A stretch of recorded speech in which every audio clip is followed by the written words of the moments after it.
Welcome to Eternal Manna, the daily devotional broadcast of Grace Gospel Church. We are looking at Psalm 62 and we are looking at the unshakable life. But we want to look at what shakes us. And yesterday we said enemies can shake us, verses 3 and 4. Now, secondly, looking at it very practically, deadly diseases can shake us. We have already mentioned this, a doctor's diagnosis. You are not expecting it, and it puts fear into our heart. And the dreaded C word, for example. So, deadly diseases, plagues, they can shake us, like what we experience, the pandemic.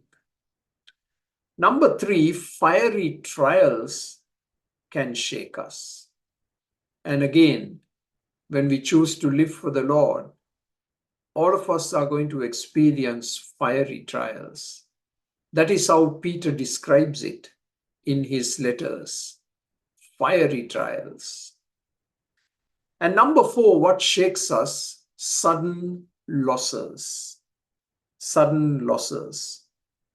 It could be the loss of a job, for example, but more seriously, the loss of a loved one. You are not expecting it, and it happens so suddenly, without warning, without notice, and it has shaken you to the core. And sudden losses. There's no guarantee on life, isn't it? The sky can be very blue today, and it can get very dark overnight. And we need to be prepared. Number 5, the fifth reason why we are shaken is financial hardship, going into debt. And this I discovered in my recent trip to Sri Lanka. How people are struggling financially, trying to make ends meet, and all of them are in debt. And in debt, you have to pay interest.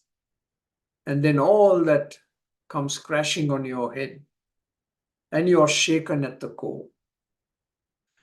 How could I even live life?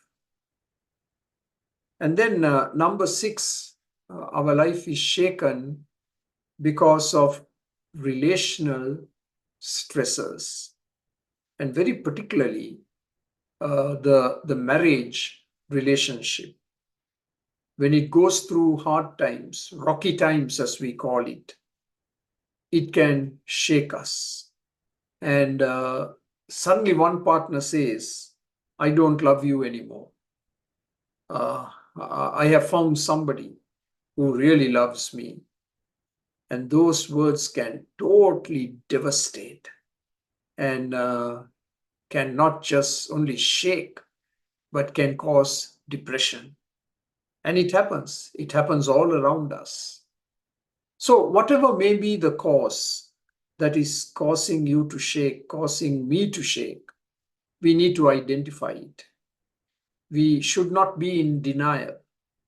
We should identify it and say, this is the reason why my life is shaking. And then we can deal with it. Once we identify it, we can deal with it. So may God give us grace and the humility and the discernment to be able to identify so that we can deal with it. Amen.